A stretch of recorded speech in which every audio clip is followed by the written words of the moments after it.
Sir, Bharat में इस्लाम के आने से क्या इम्पैक्ट पड़ा यहाँ का सोसाइटी पे, क्या चेंजेस आए, तो हमारे व्यूअर्स को समझाइए। आप बड़े इतिहास के ज्ञाता है सर। देखिए, जो भारत में इस्लाम धर्म के आगमन से या मुसलमानों के आगमन से, मुसलमानी धर्म आम लोग समझते हैं, उनके आने से भारत की सोसाइटी पे बहुत गहरा असर पड़ा। इस बात को ताराचंद भी लिखते हैं और दूसरे हिस्टोरियन समझते हैं। देखिए, भारत में मुसलमान आए तो उन्होंने सती पर भी बैन करने की कोशिश की। अच्छा। तो ब्राह्मण धर्म, जिसको इस्लाम धर्म के मानने वालों ने हिंदू धर्म का धर्म के सेंस में, तो इस धर्म पे उनका गहरा असर पड़ा। राइट। एक एग्जांपल आपको देते हैं। जहांगीर के जमाने में आने वाले एक यूरोपियन ईसाई जो यूरोप से आया, पेल शर्ट, उसने लिखा है जहांगीर इंडिया, किताब का नाम है। W.H. मोरलैंड ने उसका ट्रांसलेशन किया है। अच्छा। तो इस किताब में आप पाएंगे तो उसमें बहुत एक मार्मिक कहानी है। मार्मिक कहानी ये है कि एक औरत सती होने जा रही है। सती होने का मतलब होता है जिंदा औरत को अपने पति के चिता पे जल जाना। अच्छा। ये जलना दुनिया का सबसे दर्दनाक चीज होता है। साइंस इस बात को प्रूव करती है। राइट। वो औरत जब जलने जा रही थी तो उसके पीछे औरतें थीं, लोग थे, ढोल थे, नगाड़े थे और न जाने क्या क्या थे। और वो अपने गोद में एक मासूम सी बच्ची को ऐसे लेके जा रही थी जिंदा जलने अपने पति के चिता पर। उस औरत ने उस जलने से पहले अपने बच्चे को चूमा और अपनी सबसे खास जो सहेली थी उसको उस औरत ने दिया। अच्छा। कि अब मेरे बाद तुम इसको देखोगी, ठीक है।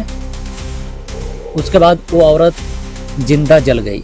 जलने से पहले लोगों ने कहा कि तुम ऊपर वाले के यहाँ जाना या जो भी कहिए, तो तुम मेरी माता जी की, मेरे या जी की, तुम मेरे दादा जी के, या इसके लिए तुम थोड़ा आशीर्वाद दे देना या जो भी कहिए। उसके बाद जब वो औरत जिंदा जल गई, एक तो जिंदा जलती थी औरतें तो भागने की कोशिश करती थी। अच्छा। तो उन्हें दोहत्ती लाठी से या जो भाला होता था उन्हें खींच के उन्हें उसमें जलने की मजबूर किया जाता था। अच्छा। तो जब औरत जल गई और राख हो गई, राख होने के बाद उस औरत की राखों को औरतें और जो बाकी मर्द लोग थे उसको उठा ले गए, एक प्रसाद के तौर पे अपने अपने घरों में लेके गए। सती की परंपरा को आप अपने आसपास के इलाकों में देखेंगे, सती स्थान होता है। हमारे यहाँ है, हमारे गांव से 2 किलोमीटर दूरी पर सती स्थान है।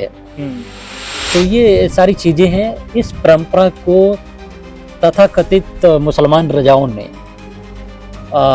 उन लोगों ने रोकने की कोशिश की, चाहे वो जहांगीर हो, अकबर हो, या औरंगजेब हो, या मोहम्मद बिन तुगलक हो। तो ये मुसलमान जो उस समय के सुल्तान या बादशाह होते थे, उन लोगों ने रोकने टोकने काम की।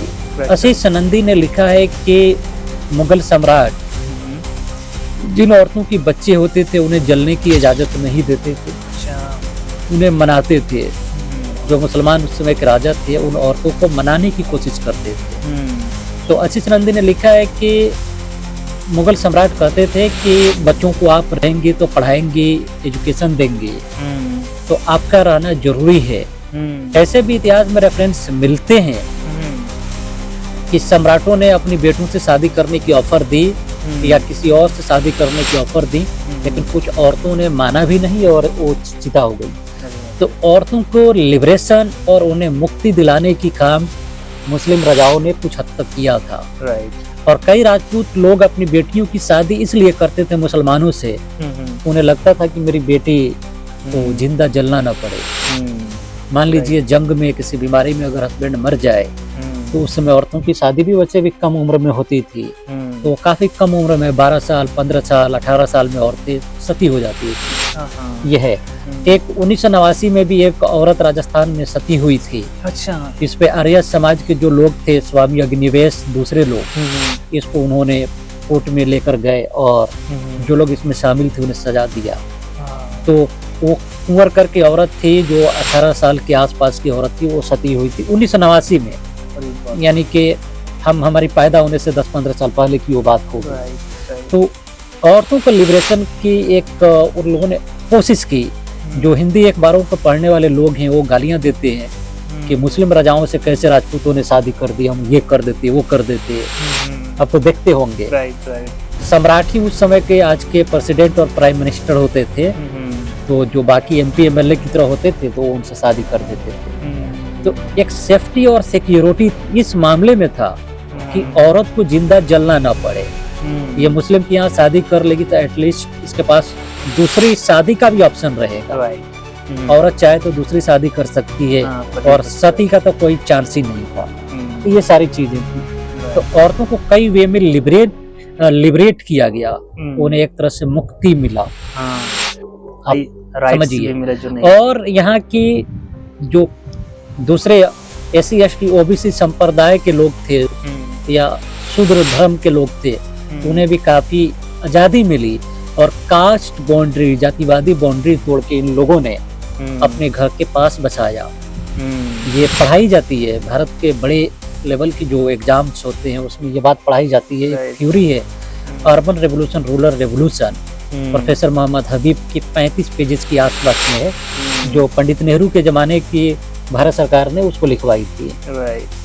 तो उन्होंने वो थ्योरी दिया था, उसको कभी पढ़ी है कि कैसे मुसलमानों ने यहाँ की लोअर कास्ट की नीची जातियां जो थी उन्हें लिबरेट किया और उन्हें एजुकेशन दिया और कैसे उन्हें आगे बढ़ाया, जो गवर्नर और डिफेंस मिनिस्टर उस समय के रक्षा मंत्री तक बने, लाइब्रेरियन बने। इसके एग्जाम्पल्स मिलते हैं, तो आप देखते रहिए। इस पे बहुत सारी बातें हैं जो हम बताएंगे, क्योंकि वीडियो लंबा हो रहा है तो बहुत कुछ नहीं बता पाएंगे। राइट, बिल्कुल sir.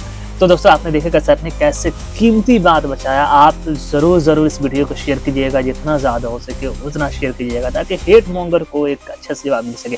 Anyways, thank you so much sir, thank you everyone.